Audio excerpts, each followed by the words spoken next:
Assalamu alaikum, dear readers. Welcome to my YouTube channel, Romantic Novels by Sahar. Novel کا part number 12 start کرتے ہیں. چلتے ہیں novel کی طرف. آج بارات کا دن بھی آ گیا. ایک پل کے لیے بھی اس نے آنکھ نہیں جھپکی تھی. اسد اندر داخل ہوا اور اس کی حالت کو دیکھ کر اپنا ماتھا پیٹا تھا. دو جنگجوؤں کے بیچ پھنس کر رہ گئے تھے وہ لوگ. وہاں ہانیہ نے بی جان کی ناک میں دم کیا ہوا تھا. بڑی مشکل اور منتوں کے بعد وہ کوئی بات مان رہی تھی. شاہ چلو آج تمہاری شادی ہے، بی جان نے بلایا ہے، تیار بھی ہونا ہے. وہ جان گیا تھا اس وقت کون ہو سکتا ہے، اس لیے خاموش بیٹھا تھا. مگر اس کی بات سن کر اس نے سگریٹ لبوں میں دبائے تلخی سے ہانیہ کی باتوں کو سوچا، جس کی وجہ سے اس کی دلکش آنکھوں کے کنارے سرخ ہونے لگے تھے. اپنی تذلیل اسے پھلائے نہیں بھول رہی تھی. دیکھو شاہ، جو ہو گیا اسے بھول کر آگے بڑھو اور اپنی نئی زندگی کی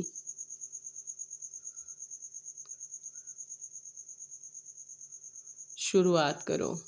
تم ایک سردار ہو اور تمہیں بہت سی باتوں کو نظر انداز کرنا پڑے گا.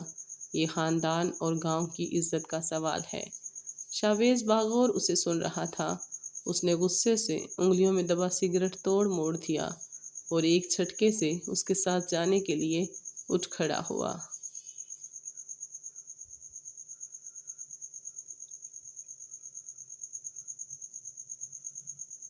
حال میں مہمانوں کی آمد شروع ہو گئی تھی. خاص اور بڑی بڑی اہم شخصیات کے ساتھ آس پاس کے گاؤں کی غریب عوام بھی مدعو تھی. ہر ایک کے لیے دعوت عام تھی. یہ شاویز کا حکم تھا کہ کسی بھی گاؤں کے فرد کو نظر انداز نہیں کیا جائے گا. ہانیہ بیزار سی ڈیپ ریڈ کلر کے انتہائی قیمتی شرارے میں بیش قیمت خاندانی جیولری اور بیوٹیشن کی مہارت سے کیے گئے میک اپ میں وہ کوئی شہزادی لگ رہی تھی. آج تو اس کا حسن پاگل کر دینے والا تھا. جو دیکھتا تھا مبہوت ہو جاتا. جو بھی بات کرنے کی کوشش کرتا یا تو جواب نہیں دیتی یا ایسے گھور کر دیکھتی سامنے والا گھبرا جاتا. آج پورا دن جو بھی ملازمہ اس سے بی جان کے حکم پر کھانے کا پوچھنے آئی اس نے اسے چھڑک کر بھگا دیا. ہر ایک پر غصہ تھی. حال میں دولہا کے آنے کا شور ہوا تھا. بلیک شلوار سوٹ میں اسی کلر کی ویسٹ کوٹ میں شاویز نے شاندار دولہا کے روپ میں غضب ڈال رہا تھا. سرخ ڈوروں والی آنکھوں کے ساتھ وہ یہاں بیٹھی کتنی لڑکیوں کا دل دھڑکا گیا تھا. شاویز کے دوست ڈول تاشے اور بھرپور آتش بازی کرنے کے بعد سب لوگ اندر آئے تھے. سب لڑکوں نے دل کھول کر بنگڑے ڈالے تھے، جس میں اسد سب سے آگے تھا. لیڈیز اینڈ جینٹس کے پورشن علیحدہ تھے. یہاں پردے کا خاص خیال رکھا جاتا تھا. جیسے ہی وہ آ کر ہانیہ کے ساتھ سٹیج پر آیا، بہت سے دھماکوں کے ساتھ ان پر پھولوں کی پتیاں نچھاور ہوئیں اور دھوئیں کے ساتھ میوزک آن ہوا. اس کے بعد ہی فوٹو سیشن ہوا.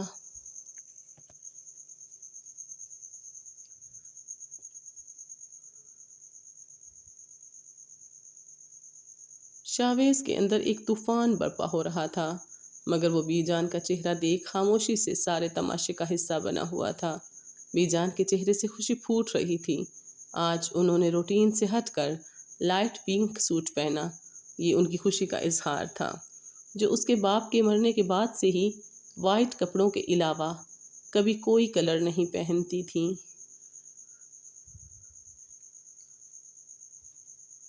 آج بیٹے کی شادی کی خوشی میں کانوں میں سونے کے بندے بھی پہنے نظر آ رہی تھیں. کسی بھی طرح کے میک اپ سے پاک ان کا نورانی چہرہ شاویز کا دل خوشی سے بھر گیا. وہ ان کی طرف دیکھ کر مسکرانے لگا جو دونوں کو محبت سے دیکھ رہی تھیں. فوٹو شوٹ کے لیے کیمرہ مین نے ان کو ہدایت دے رہا تھا جب اس نے میم اب ذرا مسکرا کر سر کو دیکھیں.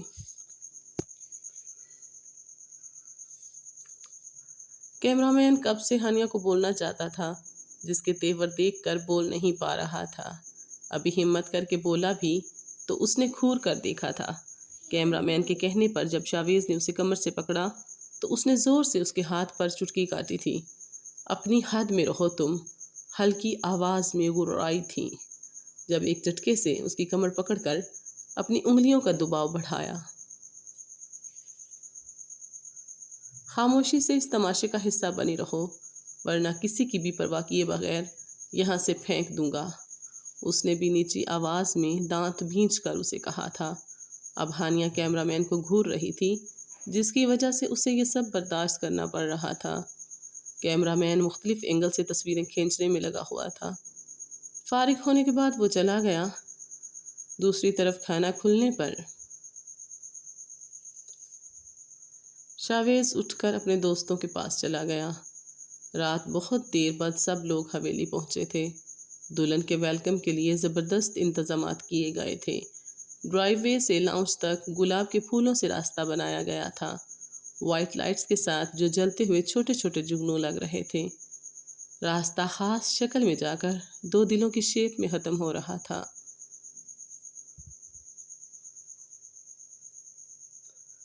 بی جان نے دہلیز میں تیل ڈالا، پھر دونوں کا صدقہ اتارا، پھر دونوں کو اندر آنے دیا۔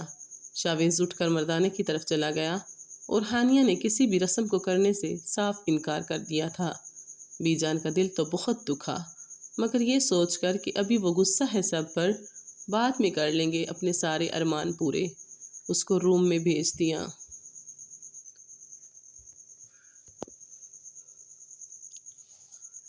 سب کے کمرے سے جاتے ہی اس نے بھاری دوپٹے کے بوجھ سے اپنے سر کو آزاد کیا، جس کے بوجھ سے ہی اس کا سر جھکا جا رہا تھا۔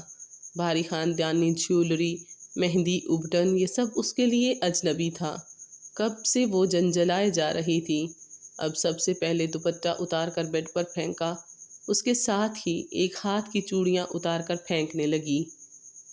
جو کچھ بیڈ پر پھیل گئیں اور کچھ نیچے گریں۔ جب اس سب سے بھی اس کا غصہ کم نہیں ہوا تو وہ بیڈ سے اتر کر ڈریسنگ کے سامنے آ کر بیٹھی تھی۔ آئینے میں اپنے عکس کو حیرت سے دیکھنے لگی۔ برائیڈل میک اپ میں وہ دلہن بنی اس قدر حسین لگ رہی تھی۔ گرے آنکھیں آئی شیڈ اور کاجل سے سجی بے حد حسین لگ رہی تھیں۔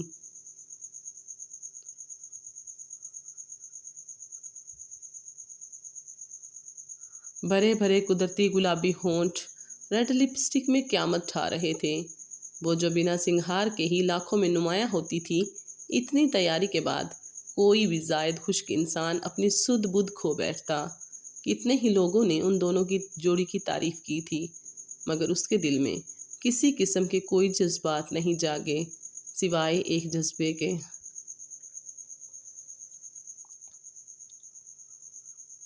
جو کچھ شاویز شاہ اس کے ساتھ کر چکا تھا، اس کے لیے وہ اسے کبھی معاف نہیں کرنے والی تھی۔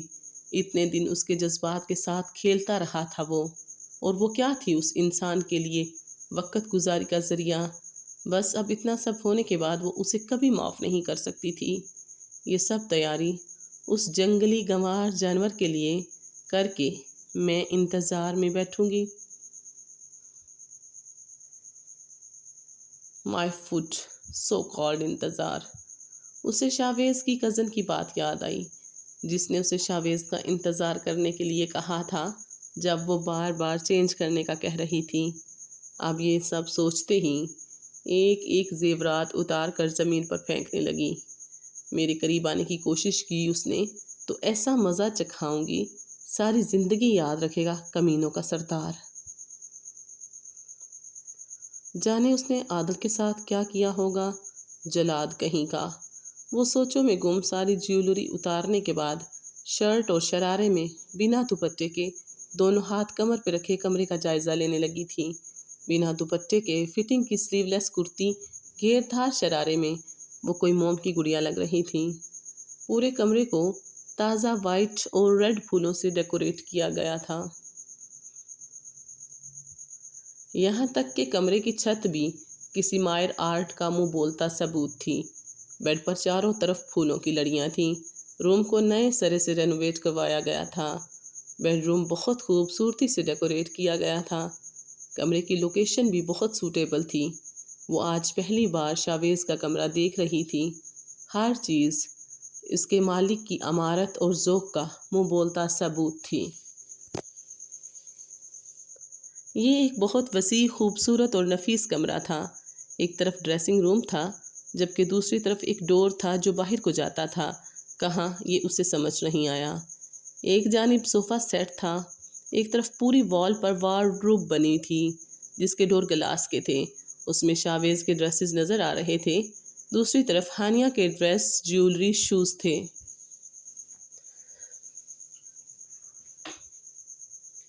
وارڈروب کے ساتھ ہی ڈریسنگ ٹیبل جو کہ میک اپ پر پرفیوم، باڈی سپرے سے بھری پڑی تھی، جس میں بہت سی چیزیں اس کی اپنی جیولری پھینکنے سے کارپٹ پر ادھر ادھر بکھر گئی تھیں۔ دوسری طرف بیڈ تھا، ایک طرف اٹیچڈ باتھ روم تھا، فرش پر ریڈ دبیز قالین بچھا ہوا تھا۔ کمرہ ایک ویل ایجوکیٹڈ نفیس انسان کا معلوم ہو رہا تھا، جو کہ اس کی نظر میں شاویز تو بالکل نہیں تھا۔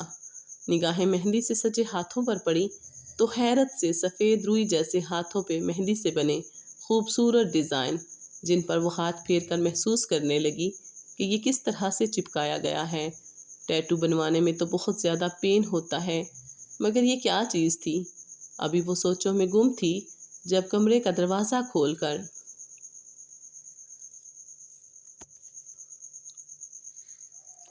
شاویز شاہ اندر داخل ہوا۔ اسے بیڈ کے بجائے ڈریسنگ کے پاس دیکھ کر وہ بالکل نہیں چونکا تھا۔ ویسے بھی وہ سرپھری لڑکی سے اور کیا توقع رکھ سکتا تھا؟ اسے نظر انداز کرتا ویسٹ کوٹ اتارتا وارڈروب کی طرف بڑھا تھا، اپنا نائٹ سوٹ نکال باتھ روم کی طرف بڑھا تھا، دھاڑ کی آواز کے ساتھ دروازہ بند کرتا اندر غائب ہوا تھا۔ ہانیہ خاموش کھڑی اس کی ایک ایک حرکت دیکھتی خونخوار نظروں سے اسے گھور رہی تھی۔ دھاڑ کی آواز پر ڈر کر اسے گالیاں دینے لگی، مگر وہ کان بند کیے شاور آن کر چکا تھا تاکہ اس کی آواز نہ آئے۔ 10 منٹ بعد باتھ لے کر white trouser, light blue T shirt میں ٹاول سے سر رگڑتا کمرے میں واپس چلا آیا۔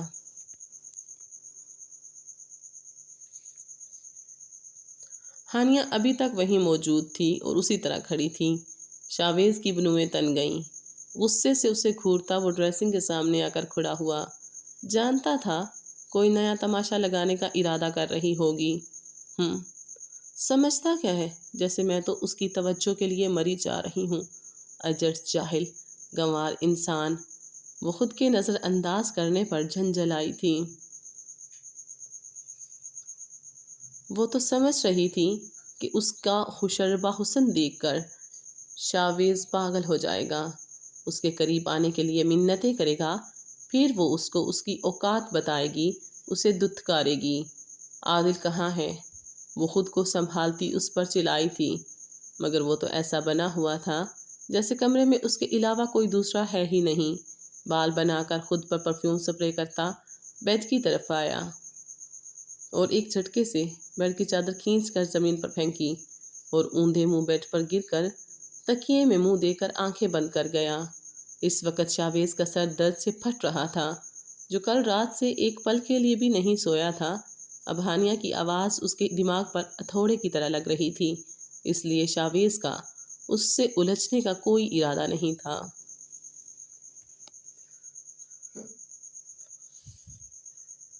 مگر ہانیہ چپ ہونے کے موڈ میں نہیں تھی، جب ہی دوبارہ اس کے قریب آ کر چلائی تھی، سنائی نہیں دیتا کیا؟ میں تم سے پوچھ رہی ہوں اور تم یہاں کیا کر رہے ہو جنگلی انسان؟ اور یہ کیا تم میرے ساتھ ایک کمرے میں سو گئے؟ نکلو ابھی کے ابھی نکلو یہاں سے، ورنہ… ہانیہ نے آگے بڑھ کر بیڈ پر لیٹے شاویز کی ٹی شرٹ پکڑتے اپنی طرف کھینچا۔ اسی وقت شاویز نے گھوم کر ایک جھٹکے سے اس کا بازو اپنی سخت گرفت میں لے کر اٹھتا کھڑا ہوتا گرایا تھا۔ اب تو اس کی بھی بس ہو چکی تھی، کب تک اپنے اندر ابلتے آتش فشاں کو روکتا؟ کیا چاہتی ہو ہاں؟ تمہیں شرافت راس نہیں آتی؟ اب اپنی شکل گم کرو یہاں سے، اور برداشت نہیں کر سکتا تمہارا چہرہ اپنی آنکھوں کے سامنے۔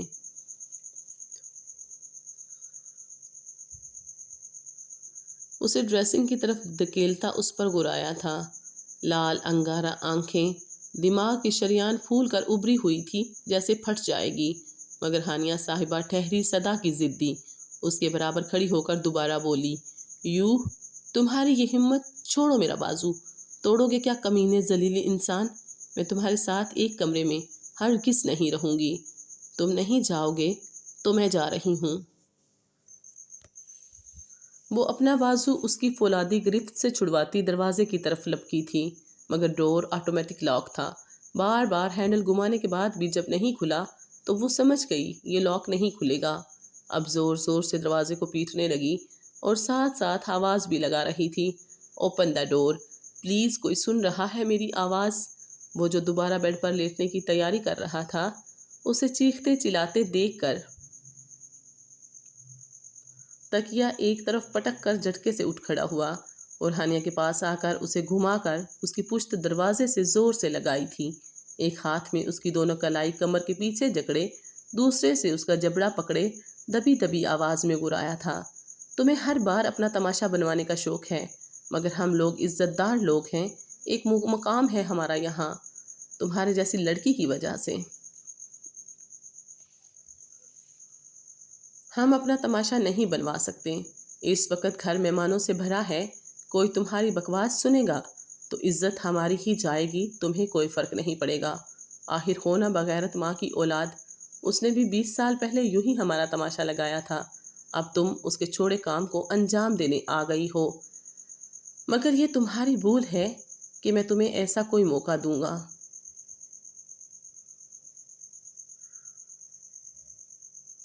اور اب دوسری بات کان کھول کر سن لو اور اپنے دماغ میں بٹھا لو، اگر آج کے بعد میں نے تمہارے منہ سے اس لڑکے کا نام یا ذکر سنا تو زمین میں گھاڑ دوں گا، تمہیں بھی اور اسے بھی۔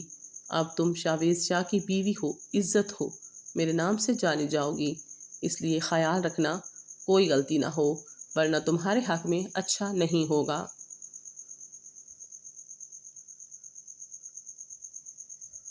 ہانیہ کو دروازے سے زور سے پشت لگنے سے درد ہوا تھا، دوسرا اس کا حکم چلاتا لہجہ ہانیہ کو زہر لگا، غسیلی نظروں سے اسے گھورنے لگی، پوری طرح اس کے شکنجے میں جکڑی ہوئی تھی۔ آج تک کسی نے اسے یوں بے بس نہیں کیا تھا، نہ ہی ہاتھ اٹھایا تھا، مگر یہ شخص بار بار اس کی توہین کر رہا تھا۔ میں جاہل جانور کی کوئی بات برداشت نہیں کروں گی، ورنہ یہ مجھ پر اسی طرح حاوی رہے گا۔ کیا عزت ہے تم لوگوں کی میں اچھی طرح جانتی ہوں، عورت کو تم لوگ اپنے پیر کی جوتی سمجھتے ہو، اپنی انا کی تسکین کے لیے اسے بے بس مجبور کر کے اپنے سامنے جھکا کے خوشی محسوس کرتے ہو۔ تم اپنی گھٹیا سوچ اور یہ روب کسی اور کو دکھانا، مجھے نہیں۔ تم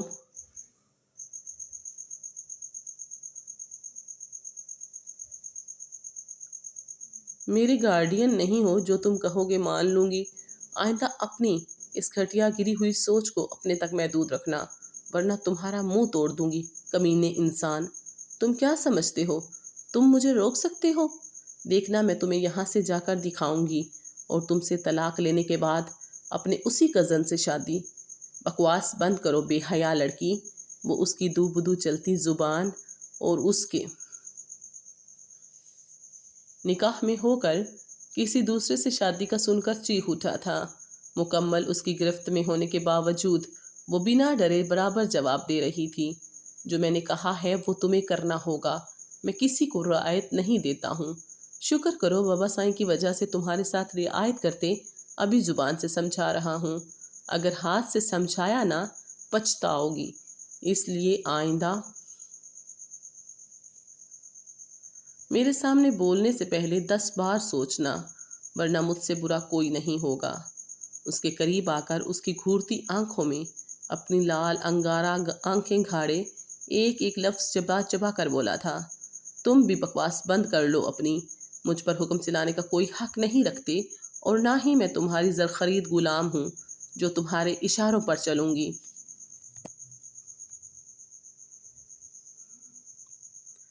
شاویز عالم شاہ، اس بھول سے نکل آؤ کہ کبھی تم مجھے مجبور کر لو گے، میں وہی کروں گی جو میرا دل چاہے گا، انڈرسٹینڈ؟ آنکھوں میں آنکھیں ڈال کر وہ نڈر اور بے خوف انداز میں کہہ کر جانے لگی تھی۔ شاویز کا رواں رواں سلگ اٹھا، فوراً آگے بڑھ کر اس کا بازو پکڑ کر اپنی طرف کھینچتا اس پہ جھک گیا تھا۔ ہانیہ اس کے لیے تیار نہیں تھی، ایک دم لڑکھڑائی، پھر بے پناہ غصے سے اس کے کندھے اور سینے پر مکے برسانے لگی۔ مگر شاویز تو آج اپنا سارا غصہ اور جنون اس پر اتار دینا چاہتا تھا۔ کتنی دیر بعد اس نے ایک جھٹکے سے خود سے دور کیا، جیسے وہ کوئی اچھوت ہو۔ ہانیہ کا سانس بری طرح اکھڑ چکا تھا۔ تیز تیز سانس لے کر اپنی سانس درست کرنے کے بعد اس پر چپٹی تھی۔ یو ایڈیٹ، چیپ، تمہاری ہمت کیسے ہوئی مجھے چھونے کی؟ حد میں رہو ماں سے اپنی، بات ہوئی تمہاری؟ غصے سے اسے بولنا نہیں مشکل موم، ہو تو 1 گیا۔ ویک کے لیے بکھری ہوئی اپنی شیرنی فرینڈ کے بڑی پاس اس پر چھپتی تھی، برہنگم گئی ایک ہے۔ ہاتھ کا پنچ اس نے مارنے لگی جھوٹ تھی بولا جب سامنے سے اس کیونکہ کا کی ہاتھ بات پکڑ شمائلہ کر بیگم کے اسے دیے گھما ہوئے کر اس موبائل کا سے منہ ہوئی دروازے کی تھی۔ طرف کرتا، ہاتھ پشت سے لگاتا اس کے کان میں بولا۔ ایک درد کی لہر ہانیہ کے بازو تک اٹھی تھی۔ حد میں ہی ہوں میڈم، البتہ تمہیں اپنی حدوں سے آگے جاتا دیکھ رہا ہوں۔ اس کی کلائی پر گفت سخت کرتا، انگلیاں پیوست کیے وہ انتہائی سپاکی سے کہہ رہا تھا۔ اس کے اندر جیسے ابال ہی آ گیا۔ ہاتھ چھوڑو میرا، انتہائی نخوت سے بولی۔ اب تو اس کے کمر اور بازوؤں میں شدید درد کی ٹھیسیں اٹھنے لگی تھیں اس فولاد کے بنے ہاتھوں کی گرفت میں بار بار آنے کے بعد۔ اور ہاں، تم مجھے اپنی مردانگی دکھانے مت بیٹھو، ہاتھ چھوڑو، پھر تمہیں سبق سکھاتی ہوں۔ تم جیسے مردوں کو میں اپنے پیر کی جوتی کے برابر بھی نہیں سمجھتی۔ تم سے ایک پل کے لیے بھی کوئی رشتہ رکھنا میں اپنی توہین سمجھتی ہوں۔ انتہائی عقارت زدہ انداز میں اگل رہی تھی۔ اسے کہہ کر خود کو چھڑوانے کے لیے مچلنے لگی تھی کہ وہ پل بھر میں اسے گھما کر دوبارہ سامنے کیے سرد انداز میں بولا تھا۔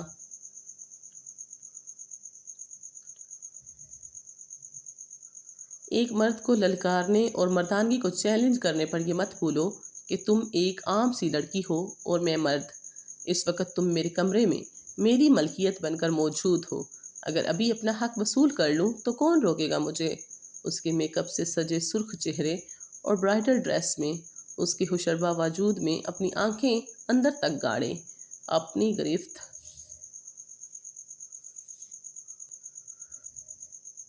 سے آزاد کرتا آگ لگانے والے انداز میں کہہ رہا تھا۔ شاویز کی بات پر ایک لہجے کو وہ سکتے میں آ گئی۔ اتنی گندی، گھٹیا، مغرورانہ اور ستی سوچ تھی وہ سوچ بھی نہیں سکتی تھی۔ اس پر لعنت بھیجتی وہ ڈریسنگ روم کی طرف بڑھی تھی۔ اور کوئی چارہ بھی نہیں تھا۔ اس گھٹیا چیپ انسان کے منہ لگ کر کوئی فضول برداشت بات نہیں کر سکتی تھی۔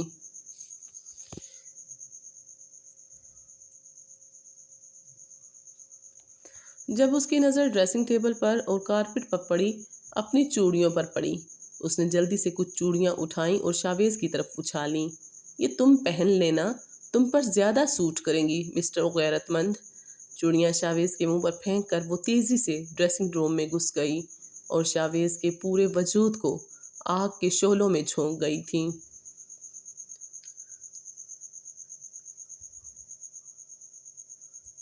اس نے اپنے چہرے سے ٹکرا کر گری ہوئی چوڑیوں کو مٹھی میں دبایا جو اس کے ہاتھ میں ٹوٹ کے گسی تھیں، اور خون کی چند بوندیں اس کے ہاتھ سے نکلیں، مگر یہ تکلیف ہانیہ کی حرکت کے سامنے معمولی تھی۔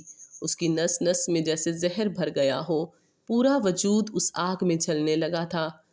بہت برا کر گئی ہو ہانیہ بیگم تم اپنے ساتھ، بہت برا۔ دھواں دھواں چہرے اور آنکھوں سمیت وہ اس کے تصور سے مخاطب تھا۔ وہ خود سر مغرور شخص کو چیلنج کا انجام بھی اچھی طرح جانتی تھی، مگر ابھی تو ہر انجام سے بے نیاز تھی۔ بہت سکون محسوس کر رہی تھی خود کے اندر۔ جو حرکت وہ گھٹیا شخص اس کے ساتھ ابھی کر چکا تھا، وہ تو اس کے بدلے میں بہت کم تھا۔ ابھی تو بہت کچھ اور بھی کرنے کا سوچے بیٹھی تھی وہ۔ Just wait and watch Shavez شاہ، ابھی تو تمہیں منہ چھپانے کی بھی جگہ نہیں ملے گی۔ اس کا اس سب ہنگامے اور اس شخص سے سر کھپانے کے بعد اب سر دکھنے لگا تھا۔ سر درد کی گولی نگل کے بینچ پہ لیٹ گئی جو شاویز کی کزن سے وہ پہلے ہی منگوا چکی تھی۔ جانتی تھی وہ آسان نہیں اس کے ساتھ یہ وقت گزارنا۔ کچھ ہی دیر میں وہ گہری نیند میں چلی گئی۔ آخر میں آپ سبھی سامعین سے یہی گزارش ہے کہ اس ناول کی نئی اقساط کو پڑھنے کے لیے میرے چینل کو سبسکرائب کیجیے اور پلیز ویڈیو کو لائک کرنا مت بھولیے گا، اور please please please comment section میں اپنی قیمتی آراء سے ضرور نوازیے گا۔